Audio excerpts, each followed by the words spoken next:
How is everybody doing tonight? Hey guys, it is great to be here for another installment of our monthly farm meetings. I can see a whole bunch of folks already queued up in here. This is awesome. My buddy Chills.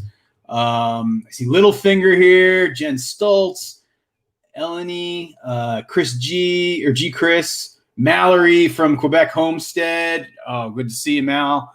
Yeah, I put chat on slow mode for everybody tonight, just so everybody's aware, because I know the last couple times things got a little bit crazy. And so, yeah, I've got it in slow mode. This should be a little bit less chaotic. I'm looking forward to hanging out for you guys for the next little while, answering all your questions about the farm, giving you some updates on some stuff happening around the farm. And yeah, just really hanging out with you. I really look forward to these. This is so much fun to me to do this each time. And so I'm enjoying it already. And yeah, Lil is, everybody can see her. Say hi to my co-host, Lil Barn Cat. Lil, if you guys aren't aware, she is our barn cat who was turned into a house cat. Actually about a year ago, really right about now, was when she had her car accident. And she's just gotten so much better. She's doing really well. She's adjusted to being an indoor house cat. She likes to look out the window, but she's not like trying to break out. So yeah, things have gone well there. I know probably the top questions that I've been getting as I've looked on places like Twitter and Facebook and other spots. Hey Rose, what's going on? Good to see you. Is that basically everybody wants to know what's going on with Molly Barncat and Ginny Barncat. Hey, thank you, Chills Cryptics, my buddy. And basically what's happening with Molly and Ginny is they are still in the barn. They're still in their little cat room. They are doing really good. And they are adapting really well. I'll tell another story in tomorrow's video all about Molly. And so you'll get to see that, but so I won't spoil it tonight. Thank you, Julia Zamorano. Yeah, it's, they're doing good. I actually have a vet appointment for them tomorrow. So I'm going to be taking both of them in. I actually just found out they can't do get Molly fixed just yet, but we're going to have that set up actually for another week or two. But probably after tomorrow's vet appointment and they get their shots, they're going to be able to go free. And so they'll be wandering around. Hey, North Star Prepsteader. Hey, before we get into it all and get going too quickly here, I do want to give a special thank you and shout out to all my moderators.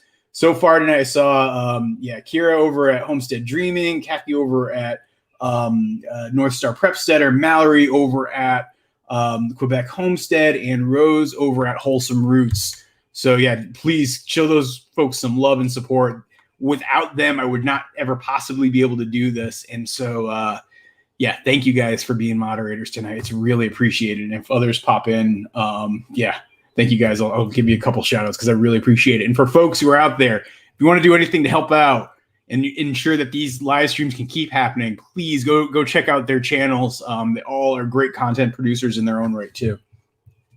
So I titled this live stream, "Will I Ever Get Cattle?" Because I know that a lot of people have been wondering this lately of, Morgan, you said you were going to get cows this year. You said you were going to start getting into beef, but we haven't really seen much movement. We haven't really seen much action.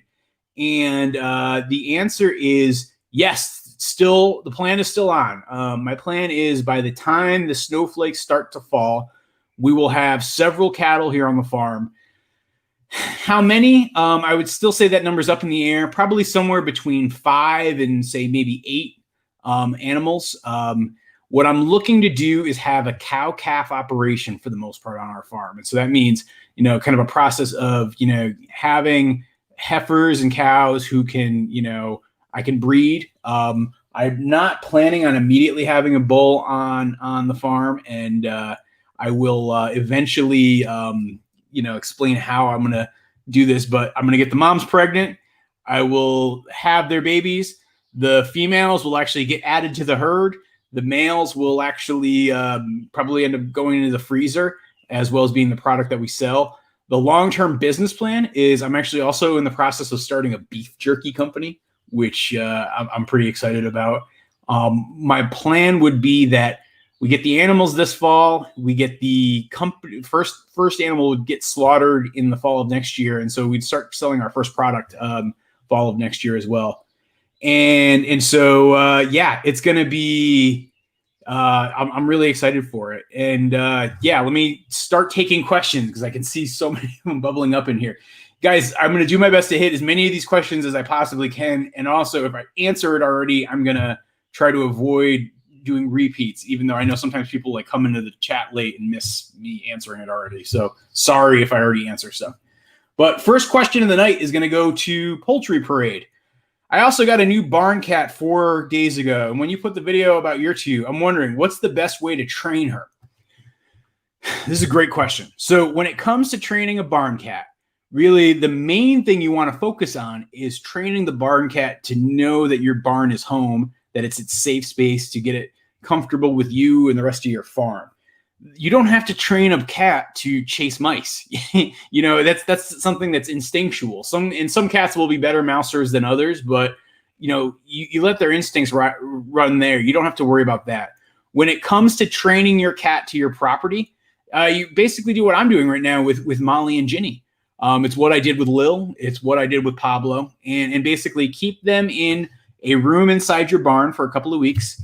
You know, really feed them consistently, spend time with them in that room, help make that room their home.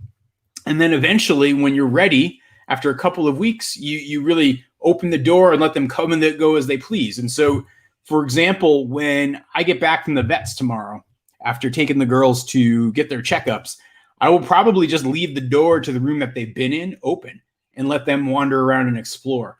I'll probably actually keep that net that I put up there that you saw in the last video, just to keep them in place. You know, Molly can easily jump over it if she has just a little chance to get a running start, so she can come and go as she pleases. Ginny is probably still a little too small, and because she's a little bit too small, it's almost like when you go to a ride at the amusement park where you have to be like this tall to get on the ride. When she's able to jump over that net, I will feel like she is ready to have sort of free access around the farm. And so I want her to grow up just a little bit more. And yes, Rose, I absolutely love your cows. Your cows are awesome, just for the record. Thank you, Kathy, for reminding everybody to put their questions in caps. How many geese do you have on your farm? So right now, let me count how many geese I have on my farm. This is a good question, and I actually don't even know off the top of my head. I believe in my main flock, I have currently 22 geese, plus the 5 buffs, so that's 27. Plus I have the 17 geese that were teenagers that are like, they were like the first two crops of goslings I had. Wait, what was that? So 27 plus 17 equals 30, 44. Plus I have another 6. So I'm at 50 geese right now. Plus Ron Swanson, who I always count as a goose, even though she's a duck.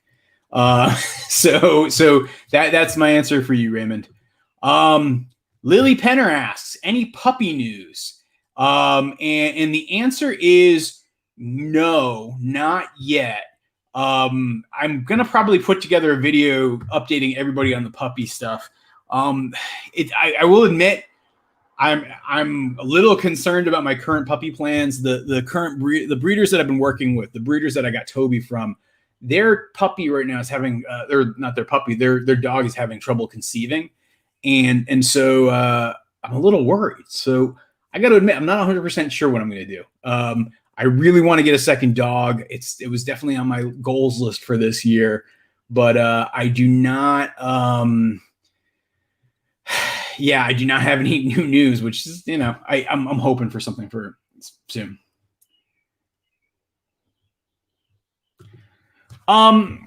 So Les Shark, this is a good question. You know, we landed on Vermont. My wife and I were both from New England. We wanted to be in New England. We really like the state of Vermont. We have a lot of friends in this area. Think the area is beautiful. Land is, relatively speaking, compared to the rest of New England, pretty cheap.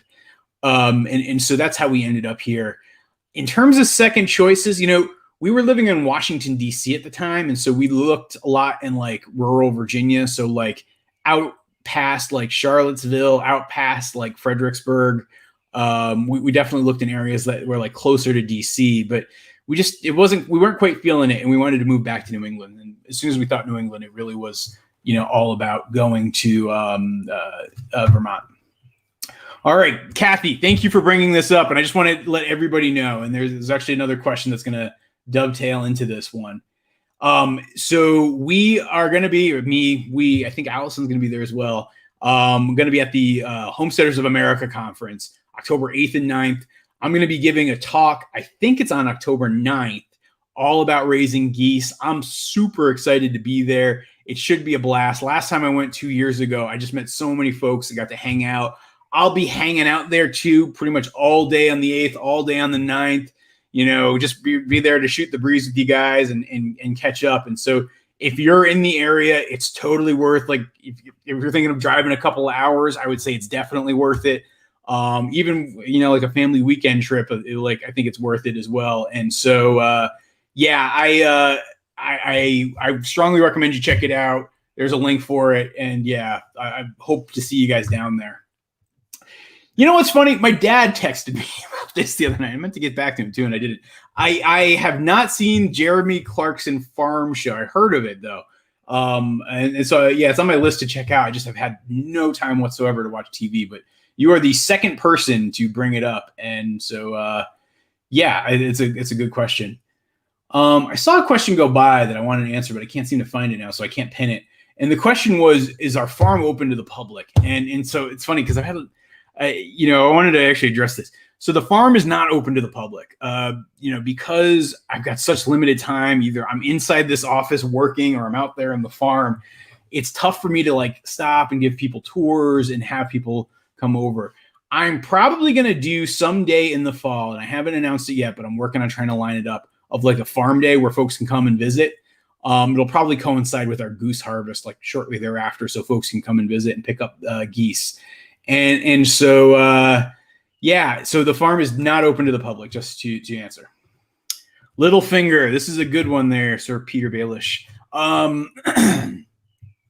So in terms of what breed of cattle, I know I have said many times in many videos and many forums that my plan has been to get Dexter cattle. I actually still would like to do that. But I'm also finding, as I've been doing a lot of research, there might be a different breed of cattle I get. I can't quite go into that one yet, but I did want to say that it's not completely there. Okay, I got a couple super chats that I completely missed. Hey, Christina Sharoma, thank you very much, Christina. And hopefully, I think it was you said your PhD that you were working on. Hopefully, or your dissertation. Hopefully, that's gone well for you. Thank you for that super chat, Christina. And then Caroline G just says yes, but and well, thank you, Caroline. I appreciate that. That's very sweet of you for that super chat. And Aruna Sicharan asks, would you ever consider adding hookbill ducks to your farm? Possibly. And I think they're an interesting breed. I know that they're endangered. I know though also my approach to breeding is that basically that I kind of intermingle all my ducks. So I'm not the best person for having purebreds, but that said, Aruna, I would consider it. I will say this, and people who watch us on TikTok already know the answer to this. We did get a new breed of duck on the farm, and I'll probably put out a video next week talking about it. It's exciting. I'm really happy. They're not hookbills, but there is a new breed that we just added. All right. What other question? How is Pablo going to accept the 2 new cats roaming the farm? I don't know. I think he's going to have to live with it. We have a pretty big farm, and so I'm hoping that it's not a problem. I will be watching it very, very carefully. I know Molly and Pablo have already gotten into it just a little bit, and, I want to be careful. So I would say that's number one. I think number 2, if I was really thinking about any risk of pregnancy, because somebody else asked this, Pablo's fixed, so that's not at risk. I do have to get Molly fixed though, because I don't want her to get pregnant again. And then when Ginny becomes of age, I will also get her fixed. And I will not actually be introducing Lil, who actually just went to the other side of the room there. I won't be introducing her to the outdoor cats. It's too much stress for the animals to try to mix them up, and so I don't have plans to do that. I have not watched Wingfeld Farm. I'm going to have to add that and Jeremy Clarkson onto the list. Nancy Jenkins. Can I have a duck or a goose for a pet? Who is quieter? neither are all that quiet. If I was going to go for a quiet pet waterfowl, I'd probably go for a male duck would be your best option.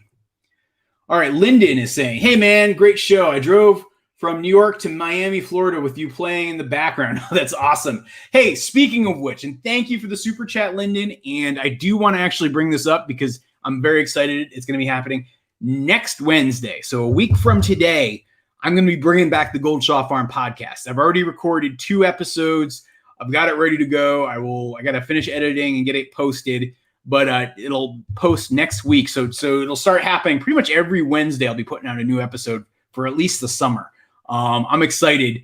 I know if you guys have never heard our podcast, go check it out. You can just search for Goldshaw Farm on Spotify, on iTunes, on Stitcher, Google Play. We're on all the major platforms. It was something I did for a couple of years, and I've stopped for the last year, but I'm excited to get back into it. So thank you for that super chat there, Lyndon. And be sure to check out the Goldshaw Farm podcast. All right, I got another super chat here. Oh, thank you, Too Evil to Hope. How about adding guinea hens? You know what, Too Evil to Hope? I'm thinking about it.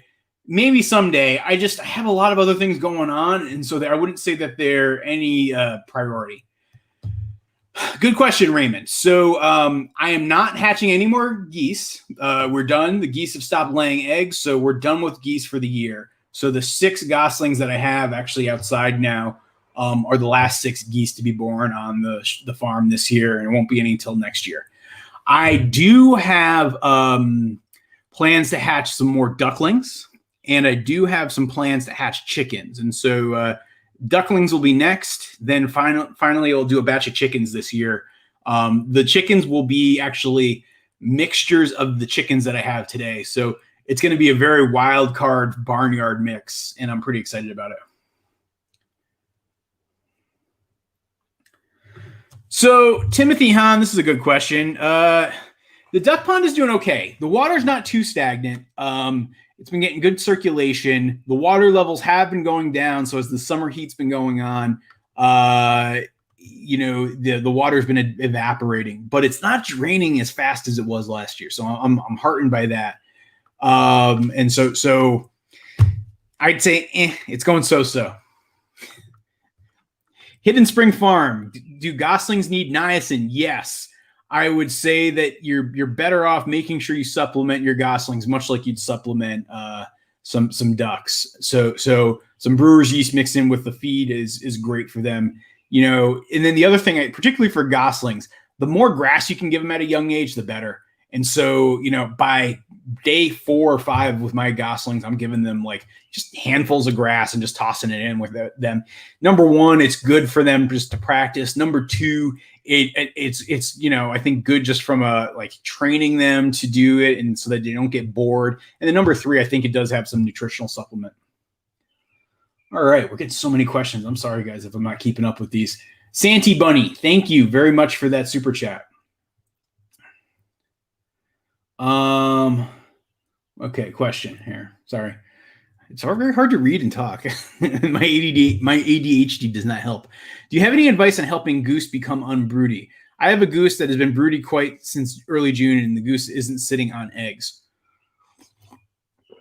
So my advice would be to disrupt the nest. So if you have a goose that is broody, step 1 is make sure that they don't have eggs that they can sit on. Step 2 would be to then break up the nest itself and kind of push them out during the day. If you do that a couple days in a row, what I have found is they generally lose interest. Allison is doing great. She is doing very well. She's loving her new job. She's just switched hospitals is all. And she's doing really well. So yes. Open your farm so I can pet some quack. Eventually, I think it's just a matter of time. And if I have enough time and energy, I think I could open the farm or I could keep making videos, but I don't think I could keep doing both. And so I'm picking making the videos over that so I can really kind of connect with more people. How many goose eggs hatched? Will you do a number video? Yes, I absolutely will. I'll do it by the end of the week. But you know what? Since you guys showed up here and you are hanging out with me tonight, I'm going to pull up my numbers and I'm going to answer that question for you right now.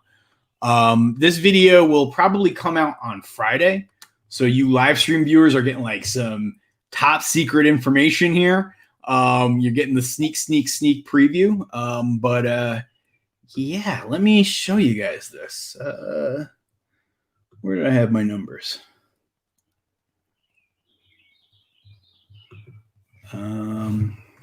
Sorry, bear with me. Okay. I'm just going to share my screen. How about that? Oh, you know what? I don't know how to share my screen. Oh, yeah, I can. Share screen. Oh, you know what? The share screen's not going to work. So I'm just going to answer your question, Max. So for my gosling hatches of 2021, I had 4 total hatches that happened. In hatch number 1, I tried to hatch 48 eggs and 15 were successful. So that was a hatching rate of 31%. For hatch number 2, I tried to hatch 45 eggs and I had 15 hatched. So that's a 33% hatching rate. In hatch number 3, I tried to hatch 30 eggs. I had 9 of them hatched. That is only a 30%. And then in hatch number 4, which was the final hatch of the year, I tried to hatch 18 eggs and I actually had 9 that hatched. So that's 50%. So, I actually feel like I learned a few things around hatching and what to do and how to use this incubator. In particular, I found that actually positioning my eggs slightly differently made a big difference in the hatching rate. And so, I've got more to learn and more to get better with, but, I feel like I'm on the right track. I'm very curious to see how the chickens that I hatch in the incubator are going to go. Yeah, I will let you guys know. Charlotte Smith asks, thank you for the super chat, Charlotte. Question, how do you balance cats and dogs? I guess is your question like keep them from fighting? I found that they just sort of kind of reach an equilibrium. Toby will try to get too playful with Pablo, but then Pablo will brush him off and go away. Because like Toby is like really fixed inside the pen. Pablo comes and goes as he pleases. And so, there's plenty of space. And so I think that the real thing to be thinking about is just make sure your animals have the ability to be close if they want to and separate if they also want to. Okay. Hey, Hope, what's going on? How are your buzzer bees doing? They're doing pretty good. I actually probably this weekend I'm going to do a full hive check video, which you guys will see in the not too distant future. And so I'll really dig into it. But yeah, overall they're doing good. I've been keeping my eye on them, and there's definitely a beehive of activity happening there. Oh, Christina, you do chores. Well, I'd appreciate that. Okay, anyone in the chat know anything about white mulberry fruit? So I picked this question in Hidden Spring because I actually love mulberries. We have mulberries. We have some reds and we have some blacks here on the farm. I'm thinking about adding whites too.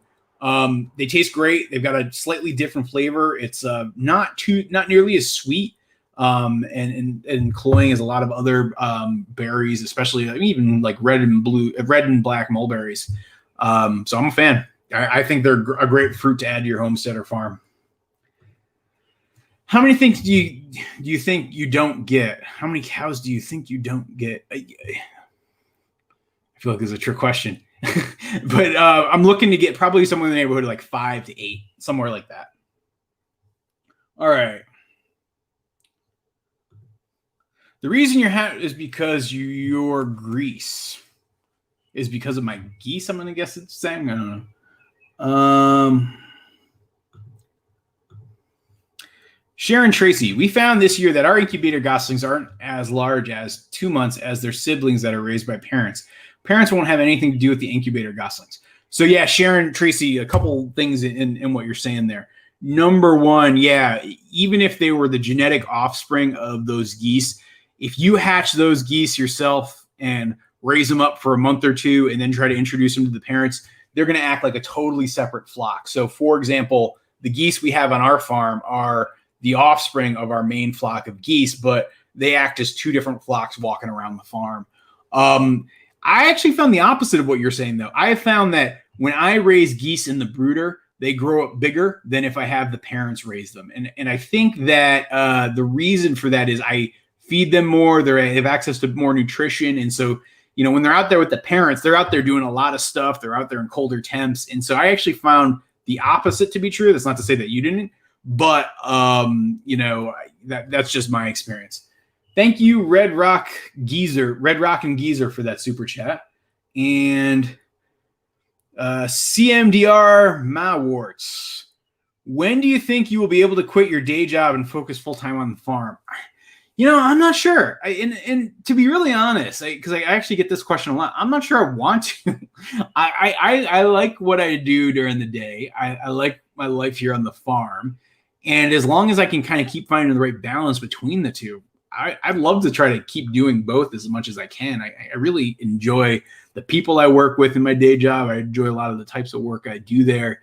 I love working on the farm too. And so having that balance is really, I think, what I'm striving for. So thank you for the super chat. That's a great question. And yeah, I appreciate it.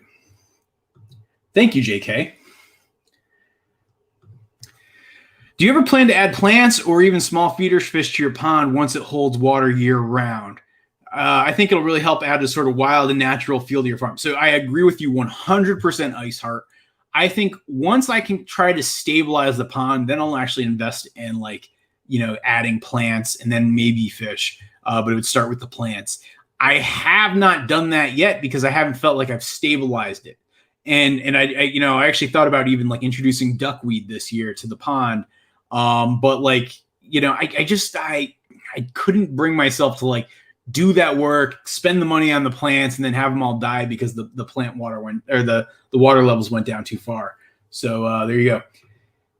Yes, thank you, Mallory. Yeah, I'm excited. Guys, I am like knocking on the door. Actually, just today on TikTok, I hit 700,000 followers on TikTok, and I'm like super close to 300,000 here on YouTube. So I am super excited. Like together, that makes 1 million. That kind of blows my mind in and of itself. No, Bright T, I'm not going to add goats, at least not anytime soon. I'm definitely going to be, trying to focus in on the cattle. So until I really figure out and master what I'm doing with the cattle, I have no intention of adding goats. Maybe someday after that, but not right away. The Bionic Gamer asks, do you feel Vermont is a good state for agriculture? Do you feel your experience would be different in California, for say? I think Vermont is a great state in general, but then I also think very specifically it's a great state for agriculture. And then I would actually say the area I live in right around here in the Northeast Kingdom is excellent for agriculture. Just is a great agricultural community here. In terms of being able to do stuff in California versus Vermont, I don't know enough about the local laws in California, and I'm sure it depends on what county you're in and what town you're in. You know, here in Vermont, we actually have some pretty strict like water pollution laws and like manure control laws and building laws. So there are a fair amount of controls, but I actually think that it's a positive because it leaves us with a better environment. So I don't mind it. So I do think Vermont's a good agriculture state. The state is very supportive. There's a lot of programs out there to support farmers. And so, yeah, I think that's something that is like, it's a positive. And I can't personally speak to California, so I couldn't say. All right, Deadly Games asks, do you have some tips for a rookie YouTuber? My name is Chanel. Okay, Chanel. Tips that I would have. I think number one, get comfortable with producing content. Like get out there, put yourself out there. And even if you don't feel like it's perfect, just to get out there and regularly upload videos, I think is the very first step. I think then once you start to do that, it's like work on finding your voice. What makes you different? What sort of things do you want to communicate to people? What sort of story do you want to tell? Focus there. And then once you kind of have that dialed in, really focus on your titles, focus on your thumbnails, and focus on like the first 30 seconds of your videos to like get people hooked on the story. And I think that those would be the biggest things I would suggest to think about if you're starting out. This is a good question, Hannah Marshall. So the answer is I do my best, but that best is probably not perfect. Specifically, with ducks and geese, I will switch out like males much more frequently than the females in the name of actually trying to prevent this. When it comes to the geese, what I find is it's actually, there's enough diversity in the flock overall that my experience with the inbreeding would be that it'd be very limited to begin with. I have mixed, essentially 4 different breeds of goose on my farm. So we have Emden, we have Toulouse, we have Pilgrim, and we have Buff. And all 4 of those breeds have been intermixing. And so a lot of the birds on my farm, especially if you look at this latest class of goslings that have hatched this year that are going to be the future breeders, they are all from different ways, shapes, and forms. And so there's a lot of genetic diversity there. And that group is not going to be breeding with the parent group. And so those 2 groups and classes of goslings ensure that there's very, very limited, if any, incidences of that.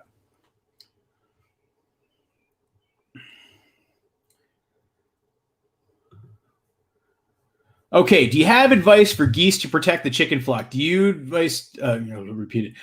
So Kareem, it's a good question. So if somebody wants a goose to protect their chicken flock, I think there's a couple things to consider. Number one, I would say that recognize that they're going to help protect your chicken flock, but they're not bulletproof. A goose can help scare away a weasel. A goose can help scare away even a raccoon to a certain extent, or a possum. But it's not going to fight off a coyote or a bobcat, probably not even fight off a fox.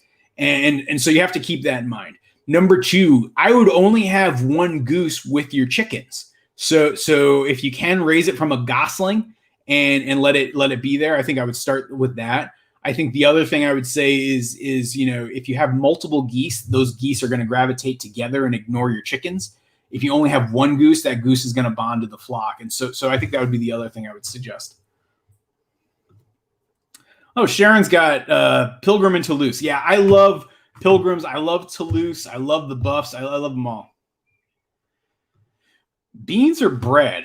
I think I'd pick bread. I think it's probably not the healthiest thing in the world, but I like bread for me to eat. I would never, don't feed your ducks or geese bread, please. Your farm is very profitable, more or less. Well, Kevin, I would not say it's very profitable. We are profitable. I'm not sure we're going to be profitable this year. I actually think there's a decent odds chance that we lose money with the farming operations this year. I think some of the things that I do with like YouTube and TikTok actually help balance it out. So I'm not concerned about the financial viability and sustainability of the farm because of that. But I would say that we would not be able to do all the things that we're doing right now if it wasn't for things like YouTube. So by you guys watching and supporting our videos, it helps actually support our farm. And so I do appreciate that.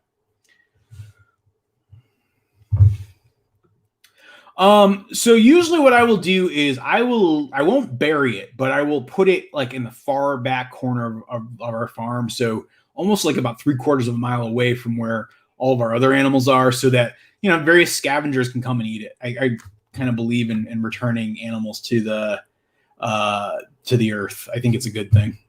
How are you starting a beef jerky? And what about the duck jerky? Does a butcher do the work and you brand it, or you can get it yet? Just curious, Chad. So Chad, this is a good question. I'm still working out the details of it. I have a couple of different options. One, I'm talking to a couple of folks about partnering. The other, I'm actually looking at what would it take for me to start up the operation myself. I'm trying to flesh out business plans for either approach. And as I do that, that would be how I determine the direction. What I would also do if I did go down this road is, if I focused on beef, I would also probably have duck and goose jerky that I offer as well, because we are a duck and goose farm. So that would be a part of the business plan as well. And so I don't know if it's going to be a partnership or a whole new company. It's going to be one of the two, though. That's what I'm looking at right now. All right. What other questions do we have here?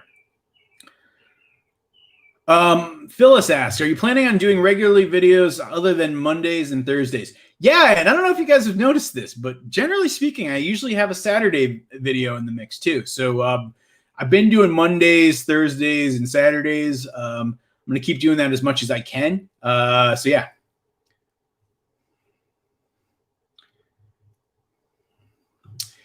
Businessman first, farmer second. Here's the thing. I actually think that if you're going to be a farmer, you got to be a businessman. I think actually thinking about your business and your profitability and how you run your operation is an important part of being a farmer. And so I would definitely say I'm a businessman. I see myself as such, but whether I'm working in like insurance or investments or farming, all of that requires business sense and business decisions. And so I think that that's actually sort of a skill set I try to leverage across everything I do.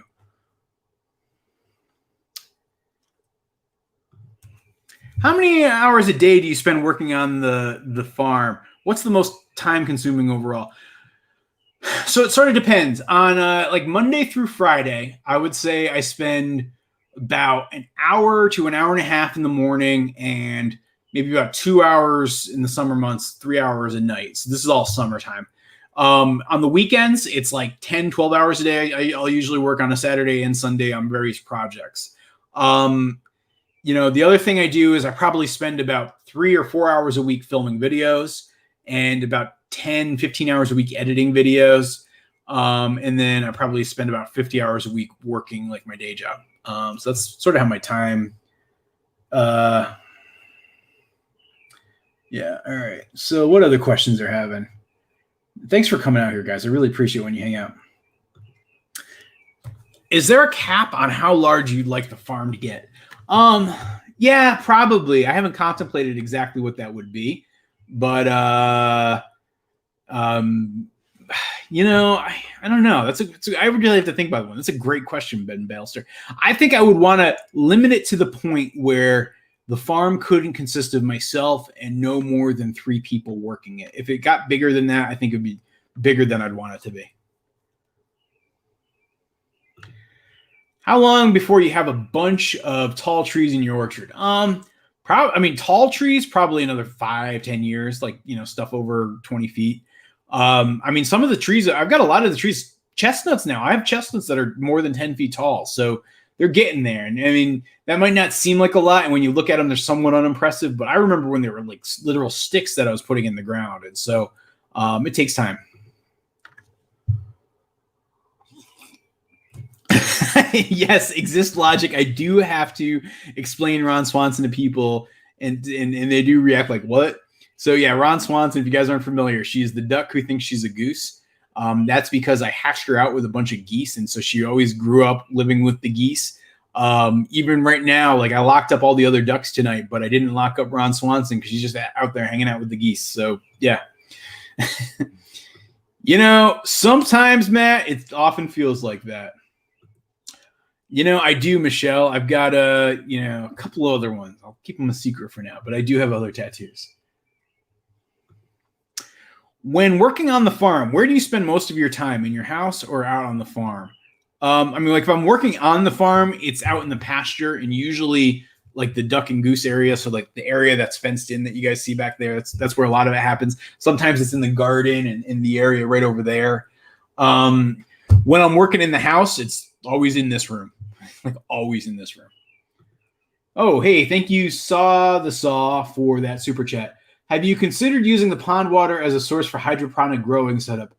It will help but see the problem, Saw with hydroponic, right, is then I have to get pumps and then I have to get like lots of mechanical things going. And then those parts have to be maintained. And it sort of becomes a much bigger operation than I'd want.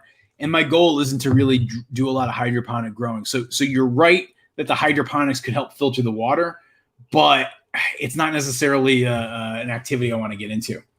Oh, Caroline G, thank you for that super chat as well. At what age do you switch ducklings from Kickstarter to the grower pellets, and do you supplement them with anything? So yeah, I do supplement with brewer's yeast. So really kind of throughout the growing cycle, I will, up until like they're adults, I will give them brewer's yeast in the mix. And then once they're out like eating plants and stuff, I don't give it to them. I will usually do actually like the chick grower, which is like I think 18% protein. I will do that starting like from birth to about week 3. And then I might move to the pellets probably like week 4-ish or so. That's usually how I switch it up. So thank you for that super chat, Caroline. In an earlier video, you mentioned wanting to train your new cats to the duck and goose area, but now you're training to them to the barn. What? That's a good question. So the reason is this. I was actually thinking about trying to train them to it, but I don't have a great spot to train them to. And so what I'd rather do is train them to the barn and have that be home base. And then they will actually end up kind of finding their way out to the duck and goose area. But then the other thing is all of my feed, like all my animal feed, is actually stored in the barn. And so that's actually where I have some of the worst rodent problems. So I really did rethink that a little bit. And yeah, R. Marsh, I don't know why I thought your name was Ron. That's why I changed it up. So that is different than what I originally said. You're right. Where did you learn to tell a story and make your videos so compelling? You know, so I think it's just something I've always been into doing, is storytelling. You know, when I was a kid, I drew lots of comics, and I like to tell stories to my friends and family. Like I'd like draw these little comic strips and kind of make people laugh and tell stories. As I was a teenager, and even when I went into college, I studied animation. And so I like to make these like short little animated films that, again, told stories. And, you know, as an adult, I just have always found like I really like to like bring a story to life for people, and you know, experiment with like how to engage people. And so it's just something I've always done. I've read on it over the years, like read books, and then I've watched a lot of people tell stories, and I think I probably have learned stuff like in that regard as well. Jackson asks, can we know more about the duck jerky? Yeah, sure. So duck jerky and goose jerky, and technically, I know I keep saying jerky, but realistically, what I'm actually looking at is a substance known as biltong. So biltong is a South African dried meat. So it's like air dried meat. And you actually have it in hunks, and you cut it into like little slices, like razor thin, almost like you have like charcuterie, and it's wonderful. And so if you guys have had biltong, you know, shout it out in the comments. I think it's a great question. And yeah, like that's what I like. And so it's actually beef biltong, duck biltong, and goose biltong. The way I'm making it is I've built a special box for drying the meat. And so I like marinate it, I cover it in spices, and then I hang it. And then you just slice it. You let it dry for about 4 days, and you slice it. The duck, it's just a different consistency and texture than the beef. Same thing with the goose. Goose and duck is pretty similar. So yeah. All right. Please help me name my guinea key. He is Lavender and the lone survivor of his clutch. That's a good one. All right. I love playing these games with you guys and naming an animal. And it's a male, because I would say Lavender Brown would be my immediate instinct. You know, you could do like Wan Wan. Or you know, you could just call him Blue. You know, like, you're my boy, Blue.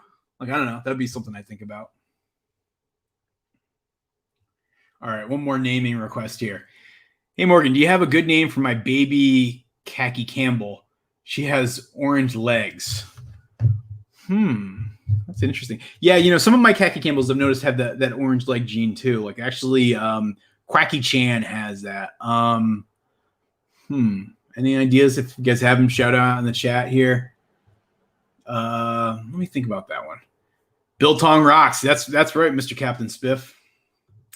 Oh, thank you for that, Ginsies, bro. It looks dark outside. I'm here in Sherbrooke, Quebec. That's not far at all, and it's still light here. Yeah, no, it's like a little bit light still. I think, you know, part of it is it's lighter in this room than it is outside at this point. But thank you for that super chat. And yeah, Sherbrooke. You know, I can't wait for the Quebec United States like border to open back up.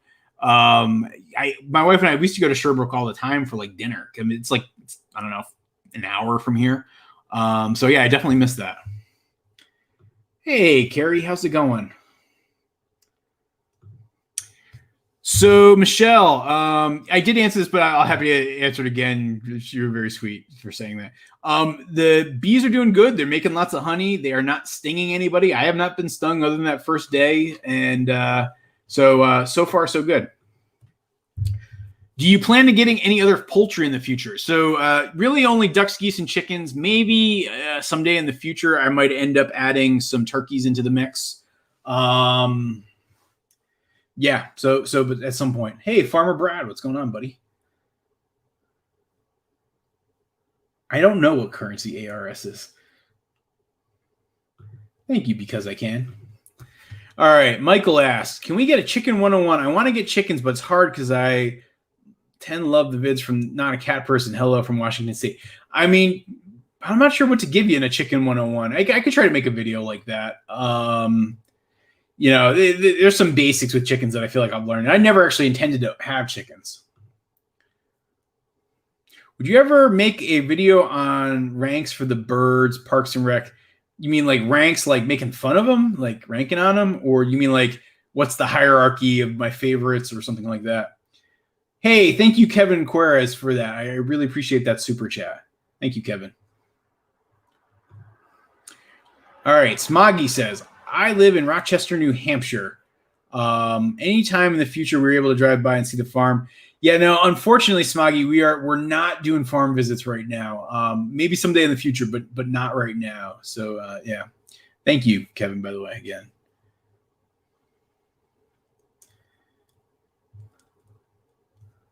Oh yeah, ARS is South American. Okay. Yes. So my barn is clean. I mean, and clean's all relative, but my barn is cleared out. I've cleared out all the old junk, especially under the bottom. And so I'm actually gonna in the next week or two start building a corral for the cattle. But yeah, I've actually made great progress on this one. And so I'll probably make a video in the next couple of weeks showing sort of the setup and how I'm getting ready for the cows. And in that you'll see the barn. Any cool new film gear you want to add to your filmmaking stash? I don't know. I'm pretty happy with what I got. I think the newest gadget that I got recently was actually this guy right here. So it's an Insta360 Go 2 camera. What's really cool about it is it's tiny. I mean, it's like, I don't know. I mean, like for comparison in size, here's my cell phone. And here is the camera. So it's so much smaller. And what's nice is I can mount this on so many of the animals. So I don't know if you guys saw in the last video I put out, I had like a Toby cam and I had a Pablo cam and a Goose cam. I'm going to keep using these. I might even make a whole video where it's all just, this camera mounted on different animals. And so this has been the new filming gadget that I've really enjoyed experimenting with.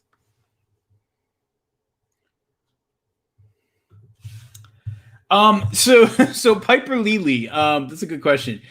Basically, when Ron Swanson, the duck who thought she was a goose, was born, my wife and I, it was like just the start of quarantine, and we were watching like Parks and Rec. I was showing it to her for the first time, and so we thought actually Ron Swanson was a boy when she was first born because I'm trying to learn how to like sex chicks and tell the difference between the male and the female, and yeah, so I thought it was a boy, and so Allison thought, oh, Ron Swanson would be a funny name for a duck, and so we named her Ron Swanson. And so the rest of the gang, because like we had these like 4 geese and 1 duck that were really tight, we just opted for that name, and so that's how it came about. So it's there. I think at one point I was trying to remember calling all of the geese like April Ludgate and Donna Meagle and stuff, but I don't know. They're just the Parks and Recreation gang, and she's just Ron Swanson. Hi, what will happen to Ron when finding love?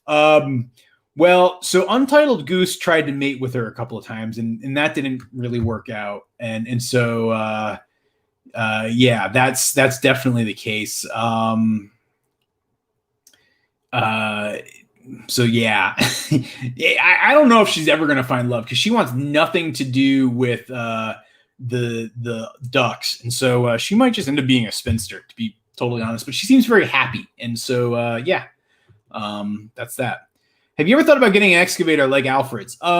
No, because like Alfred's right down the road, and he's got an amazing excavator, and he's so much better at using it than I am, and so I would much rather hire Alfred for a couple hours and have him do some work for me and put money in his pocket and leverage his good equipment than me have to maintain equipment and do the work and struggle with it. And so I have the tractor for like smaller jobs, and that actually works exactly right. I might someday get like a backhoe for it, but I don't have any intention really of getting an excavator.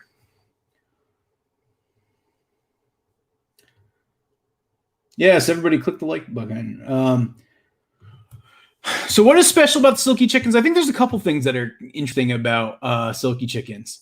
The Silky chickens are, they have like their feathers are like hair almost. And so that's probably the most notable thing. They also have the fluffy feet, and actually all their meat is like dark meat. So like, that is the case. So, all right. Just because I know this is such a popular question, I'll answer this one again, even though I talked about it at the beginning, and we are coming towards the end. We are going to get a female dog. I might end up getting a dog that's not related to Toby, and Toby still has not been neutered yet. And so there is a chance that I might start breeding Toby. I'd be curious to get everybody's reaction to that. I'm assuming it'd be a popular decision. No decisions have been made yet. So yeah, I will see. I don't put water out in my back pasture. I mean, if I have animals out there, I always put water out. But like for the wildlife and the bees, I don't. We have streams both on the north side and the north side and the south side of our property. We're bordered by streams. There's a creek in the back as well. There's a natural spring way in the back. So there's just water all around, and we're in a very wet climate to begin with. And so no, I don't like put pans of water out for anybody. It's not like we're in a desert. I get this question a lot around trying to live stream my animals, and to be honest with you, I don't have plans to do it. I think part of it is my internet bandwidth. If I live streamed, it would just eat so much of that bandwidth. I wouldn't be able to do things like upload videos to friends or post on YouTube or live streams like this. And I don't know, it's just kind of a hassle too. So I don't intend to. What I'd much rather do is make videos for you guys that you can like sit down and enjoy, versus just a live stream that you can kind of like zone out to. Thank you, Nicole, by the way, for that super chat. And to answer your question, have you ever seen big spiders in the barn? Yes, I have seen some huge spiders in the barn. We have a lot of big ones, and they're definitely in the barn. They're definitely in the pasture too.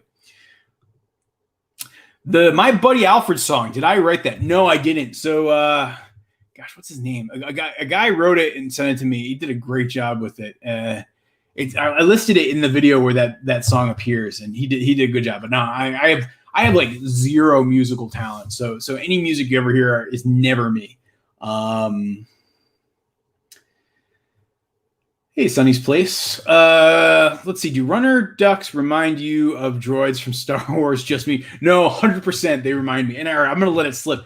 I did get some runner ducks, you guys. And so you'll see an early next week video all about the runner ducks. And so, yeah, we have a little bunch of runner ducklings who are now starting to walk like, droids from Star Wars. And they're like, I know what you're talking about, Sunny's Place. Like in the beginning, in like the prequels, like those droids is sort of what they remind me of, or like in the Clone Wars. Hello, what's going on? Yes, of course I know. So so I don't know if you guys know, and Twitch Troll is asking. Yeah, Ben's a friend of mine. He's a great guy. If you guys don't know Urban Rescue Ranch, check him out. He makes some of the craziest, funniest content out there. He's a friend. Actually, the goose that he has a goose named after me. That goose is actually from eggs that were from our farm. I sent him a box back in the spring before it was too early for me to hatch here on our farm. And so his goose is descended from our goose, and that's why it's named Morgan. Okay, Hannah. A possum is eating all of my eggs and even eating some of the fertile eggs, which was really upsetting. I have a heart, but no avail. They set off, catches on. Any advice? I think, keep experimenting with baits. Sometimes finding just the right bait is a challenge. That's what I'd say. Hey, Don is here, and it sounds like Jack's here as well. What's going on, guys? So, hey, just want to take a minute to another shout out to the moderators. So, We've got Rose over at Wholesome Roots, Kathy at North Star Prepsteader, Kira over at Homestead Dreaming. Let's see, who else did I miss? Mallory over at Quebec Homestead, Jack over at the Mindful Homestead, and Don over at Little Mountain Life. So yeah, thank you guys. Always appreciate your moderating. You are the best. Yeah, so I'm trying my best to answer these questions, and I'm trying to skip over the ones that I've already answered tonight, guys. So I apologize if you didn't get an answer. I'm doing good. Okay. How come you don't get some Pecan Ducks? I've had Pecan Ducks, Arnold Kellogg. If you check out our channel and look up Samson the duck, puddle duck, you'll see the saga. The reason is I find that pecans aren't great when you have other birds, because with pecans you have to either harvest them because they grow so big, or you have to very carefully manage their feed. But if I have all these other birds, it's tough to manage their feed properly, and they end up eating way more than they should. We still have one Pecan duck. She's actually the oldest duck on our farm, Jemima Puddle Duck. And, she's going to keep living out her natural life. And until that happens, she will be here. I will never do anything to put her down unless I have to. But I don't intend to add more pecans. Like I said, runner ducks are the new ducks that we've added. We've got khaki Campbells. I absolutely love Cayuga ducks, and we'll keep adding more. Yeah. Of course, that's like my local swimming hole, Andrew. That's like the spot to go here. Can you please explain why there are blankets on your chickens? Yes. So the blankets on my chickens are actually known as chicken saddles or chicken aprons. And the reason they're there is they actually help protect your hens from the roosters when they mate with them. Because what'll happen is the rooster will jump on the back of the chicken and claw at it. And I was finding, because I have two roosters, I have General Washington and Alexander Hamilton, some of my hens were getting beaten up. And so by adding the saddles, it was really for the females' protection. That is awesome, Don. So Don over at Little Mountain Life, last year we sent him a box of eggs, and he hatched them out, and he did pretty well. And it sounds like one of is hatching the next generation, which is exciting. So that's way to go, Don. All right, Iceheart, do you ever plan on getting Mandarin ducks? Their feathers are absolutely stunning.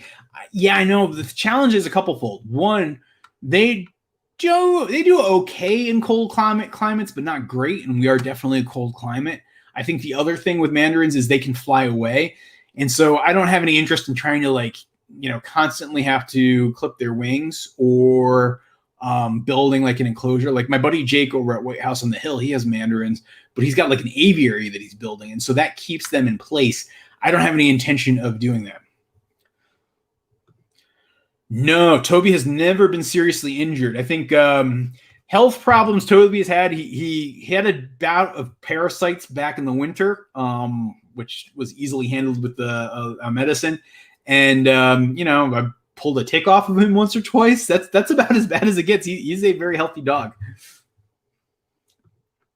I am in the Eastern Standard Time Zone, so New York time is our time. How many ducks do you plan on harvesting? How many are you keeping? I'm not 100% sure yet.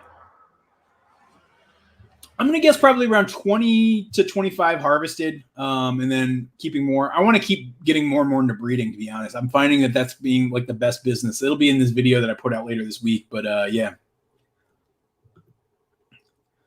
Are you going to try silver-laced Barnvelder chickens? I don't know, maybe, but no immediate plans.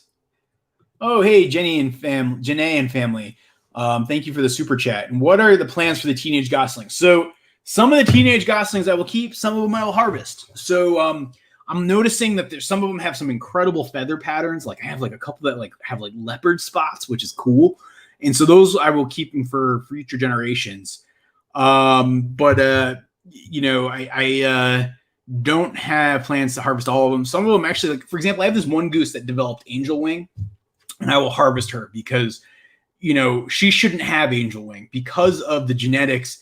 There's something wrong with her. And so I don't want her in my gene pool. So she will get harvested. So it'll be a mix. So Transwave, here's the thing. I find that you can sometimes create more problems by trying to solve other problems. And so if I were to pump water from the stream to the pond, then I would dry out parts of the stream. And so I would create downstream problems for either my farm or other folks. And so I really wouldn't want to do that. You got to be very careful when you disrupt nature like that. And so, my pond, I'm actually recognizing might just end up being a seasonal pond, which could be okay. That's sort of something I have to recognize, but I don't want to try to create more problems by solving that problem. Sometimes I find waking up and doing the chores is like my motivation to get out of bed. But there are days like, if it's like 35 degrees and raining outside, that is my least, like pouring rain, that is my least favorite weather to have to do chores in. And I don't love that. I don't love getting out there when it's negative 25 and have to thaw out water lines and stuff. That's not fun. But it's necessary. Like if you're responsible for lives of animals, you've got to be responsible. And so that's yeah. You know what, Aaron? Not really. It's pretty much exactly the same thing. I've got them separate just because of age, but they'll ultimately mix in with the other ducks. Thank you, marine scientist Sam. Have you considered farming cattails? They could hold the water in your pond and filter nutrients. Yeah, so at some point, I actually do want to introduce plants like cattails. And we actually have cattails growing on the farm naturally about 300 or 400 yards from where the pond is. And so, yeah, at some point, I'll start to see them and see if I can get them to sprout. All right, guys, I know I'm getting past my time here and I'm starting to fade. It's always tough to talk for an hour straight. I'm going to take 3 more questions. 3 more. Let's see what comes in here. I'm going to hopefully have some good ones here. What technologies, gadgets, innovations has most been helpful on the farm? The chicken tractors. I think chicken tractors are definitely an important technology and innovation. I think electric fencing, including electric netting, like mobile portable stuff, has been there. I actually think cameras have been an important innovation for me. So whether it's game cameras, which help me watch spots that I haven't been in, little cameras like this that I can mount on animals, other things, so I think cameras are actually a really important tool. And so, those would be probably the top 3. I think the drone has also been surprisingly useful for stuff around the farm. Thank you, Ravi. I really appreciate that. All right, here's a good one from Allie's Acres. Have you thought about building a farm shop? Yes. So I actually had plans on building like a barn / garage / shop. It was actually one of the things we wanted to do this year, but we postponed it because the lumber prices were getting so expensive. And so we have like gone away from that, but probably next year we'll try to build something like that out. Yeah, Rose, my throat is starting to go. I can feel it. I've had a long day of talking at work and doing other things. I shot a video earlier this evening and yeah, now I'm starting to fade. So I apologize, guys. All right, last question. Ooh, a good one from my buddy Iceheart here. All right. Do you have any suggestions for starting a farm? I think the most important thing I would say is as you're thinking about starting a farm, think about why you're starting a farm. What is the purpose of the farm? Is the farm to raise food for you and your family? Is the farm to provide an income? Is the farm to rehab land? Is it a combination of those things? And be very, very, very crisp and clear on that goal. To be a farmer just because you like the lifestyle is something you can do, but I often find that if people just do it because they like the lifestyle, they burn out because they don't have a deeper purpose for why they're doing it. And so really think about your why and get crisp on that why and recognize that maybe even the why that you think it is right now might not be the why it always is. That would be my advice. So yeah. With that, guys, I want to just say a couple things. Number 1, next week, check out the Goldshaw Farm podcast. It'll be on Stitcher, Spotify, iTunes. It's already up there. If you guys have never heard our podcast before, or if you're hearing me talk about a podcast for the first time, go check it out, download it. There's 45 or so episodes already up. But check it out, and you'll actually be able to experience new episodes starting next week. Number 2, I will be out with a new video tomorrow. Another video all about Molly Barncat. You guys are going to think I'm a dummy when you see this video, but it was kind of an amusing adventure. And yeah, number 3, I just want to say again, thank you to my moderators. Without them, this would not be possible. So thank you to Rose over at Wholesome Roots. Thank you to Don at Little Mountain Life. Thank you to Superstar Moderator. She gets the gold star for tonight. Kathy, North Star Prepsteader. Kira at Homestead Dreaming. And am I missing else? Mallory at Quebec Homestead. Oh, and my buddy Jack over at the Mindful Homestead. So thank you guys, and I will see you all very soon. I'll be back first Wednesday of next month, first Wednesday of August. See you soon. Bye.